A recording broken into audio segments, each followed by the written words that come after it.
A-t-il perdu d'ailleurs son... Pour lui, oui. Pour lui, oui. Pierre Maturana. Maturana, ça va. Oui. Ouais, oui, mais tiens. Oui, mais tiens. Bon. Président, ça vaut pas de duel cette histoire. Je vais vous demander votre avis dans un instant, mais j'ai bien envie d'entendre le oui mais de Pierre quand même.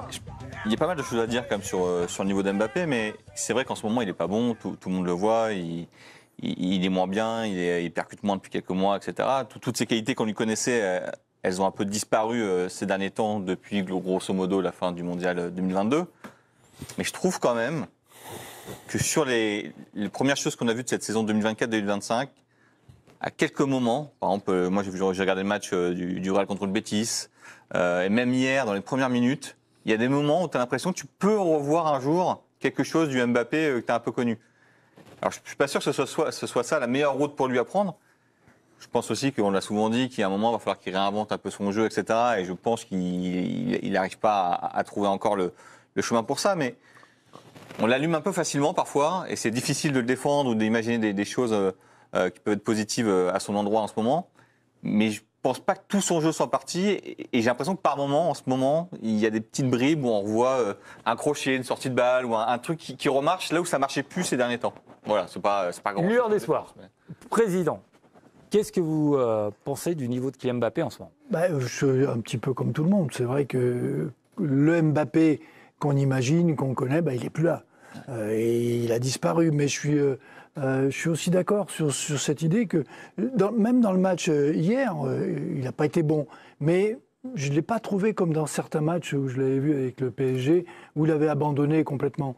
Là, non, il essaye, il tente des trucs, il ne réussit pas. Pour le moment, il n'est pas là, il n'est pas bien, ou dans sa tête.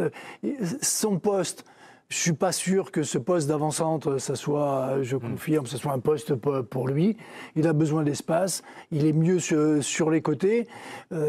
C'est dommage qu'au Real, il n'ait pas un avant-centre et qu'il lui a imposé de jouer sur le côté, où il aurait été obligé de travailler pour défendre aussi, et de retrouver ce côté physique nécessaire pour jouer au plus haut niveau. Là, il se contente. Il n'est pas, pour moi, dans les positions où il va travailler, où il va faire plus. Il est au Real, dans une équipe en plus qui domine, qui va avoir le ballon, qui va être au-dessus. C'est pas ce qu'il lui faudrait. Vous êtes plutôt inquiet pour l'avenir quand même là. Pour moi, je pense qu'il essaye de faire des efforts. On le voit. Je dis, il n'a pas abandonné. Je crois qu'il est en train. Il va remettre un peu de temps, mais il va revenir. Mais je pense qu'il va être à l'image souvent du Real. Le début est toujours compliqué. Et puis au fur et à mesure que ça vient, les joueurs trouvent leur place. Donc je suis moins inquiet. Je suis déçu pour lui parce que comme on le voit à l'heure actuelle, on dit c'est pas ça, mais je pense qu'il va revenir. Moi, je suis pas forcément très inquiet mentalement pour Kylian Mbappé, parce que autant j'étais OK pour imaginer qu'il y a eu une sorte de lassitude à la fin de l'aventure parisienne, autant je suis persuadé qu'il va être extrêmement reboosté mentalement, en termes de motivation, par ce qui va se passer avec le Real.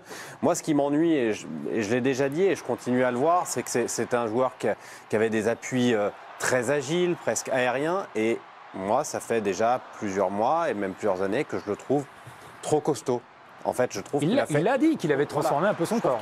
Il a fait trop de muscles et que du coup, toute cette agilité, toute cette souplesse est un petit peu, cette explosivité, elle est empêchée par cette nouvelle morphologie. Alors, est-ce à dire qu'il doit perdre du muscle, est-ce à dire qu'il doit changer, modifier son jeu, je ne sais pas, mais ça me paraît être un problème de fond et c'est ce qui me rend un petit peu inquiet. Logique pour Kylian Mbappé. Je vous propose d'écouter Kylian Mbappé. Donc, comment il se sent ? Voilà. Lui nous répète qu'il se sent bien. Écoutez-le. On va l'écouter. Oui, Alors, écoutez Kylian Mbappé, comment il se sent ? Physiquement, mentalement, je me sens bien. Je suis heureux où je suis, de ce que je fais. Et je sais que ça va être encore mieux, plus les matchs vont enchaîner. Je suis très heureux. Je joue au football, je joue tous les matchs. Je suis toujours titulaire. C'est vraiment super. Comme j'ai dit avant, je suis dans un endroit où j'ai toujours voulu être, donc il n'y a que du bonus, que du positif dans ma vie actuellement, et j'ai envie que ça continue comme ça et accentuer tout ça. Voilà pour la déclaration de Kylian Mbappé. Greg, je vois dubitatif. Écoutez, c'est ce qu'a dit Raymond. Il est 4 étages au-dessous du joueur qu'il était au Mondial 2022. Bon. Qu'est-ce qui s'est passé? Il a arrêté de travailler? Non. Il s'en fout? Non. Donc qu'est-ce qui se passe? Il est blessé? Il semble que non. Donc il faut chercher, il y a une explication, elle est où? Moi, c'est le pourquoi qu'il faut. Moi, pendant l'Euro, je pensais qu'il était blessé. Il n'y a pas eu que l'histoire du masque. Parce que la veille de France-Autriche, donc il ne s'est pas encore cassé le nez, il nous dit voilà, mon physique c'est moyen, il faut que le mental prenne le relais. Il a cette expression-là, quand le physique ne va pas trop. Donc on s'est dit bon, c'est peut-être le dos, c'est peut-être le genou, c'est peut-être le.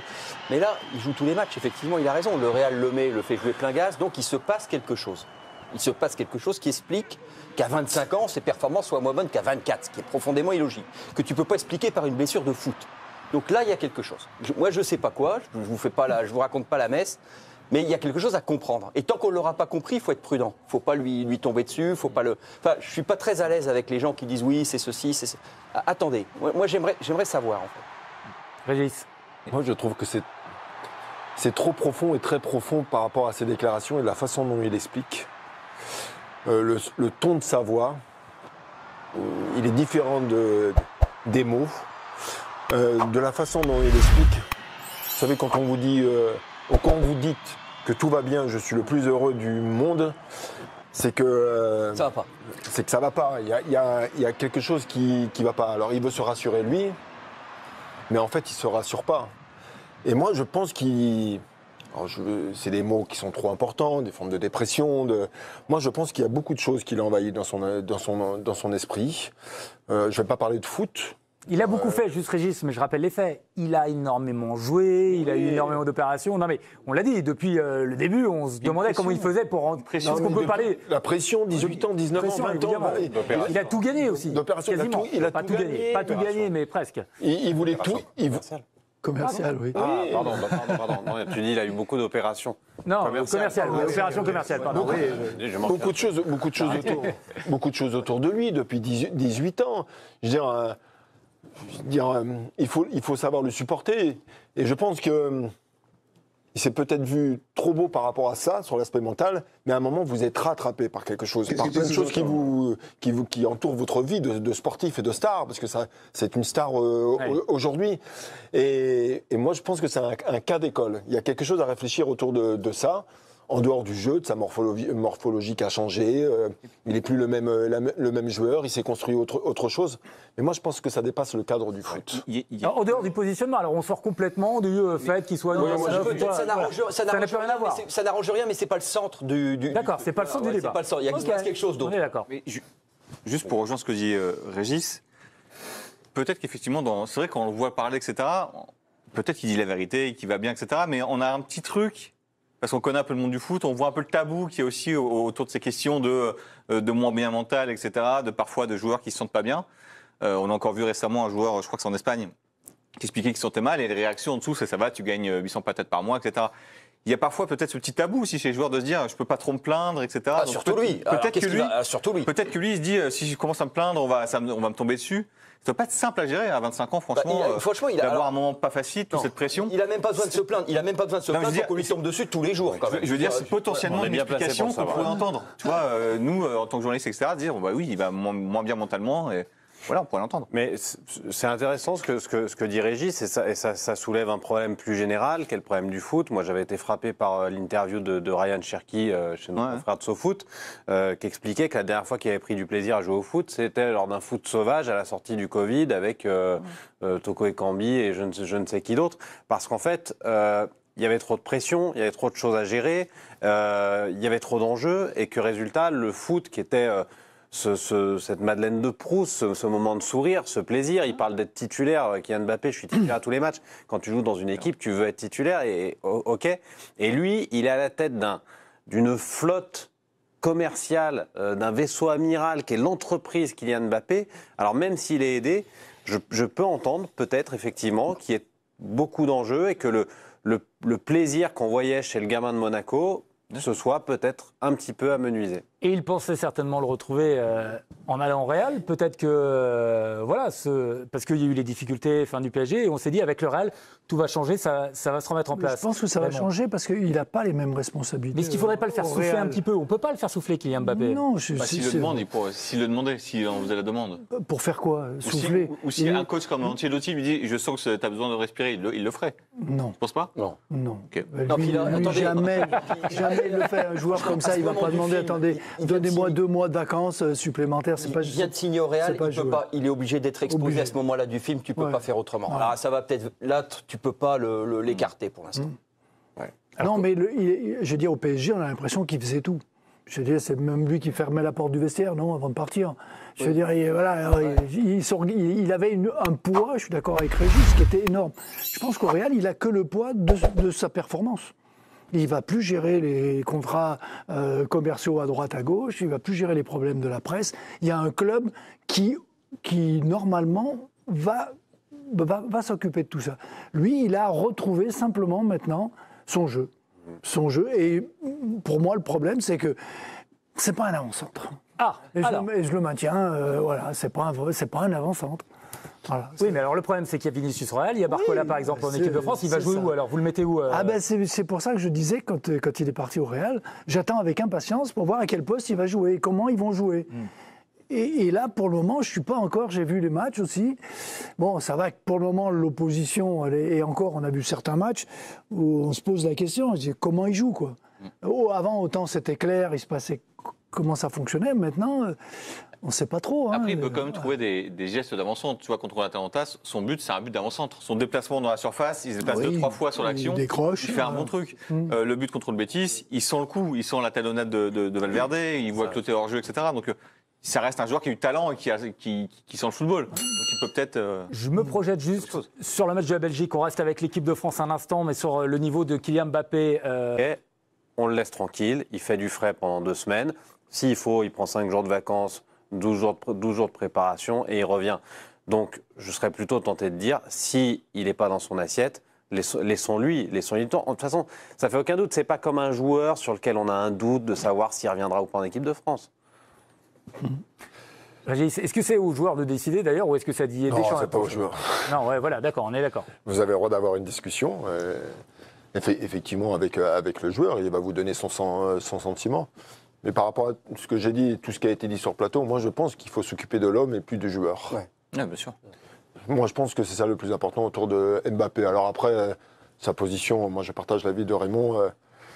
Même s'il a des gestes d'attaquant, mais c'est pas un poste qu'il maîtrise et c'est pas le truc où il se sent le mieux. Et quand on regarde sa surface de jeu sur le terrain, il est bien plus souvent sur un côté, souvent sur le côté gauche, pour faire des choses, même s'il fait moins de différence aujourd'hui.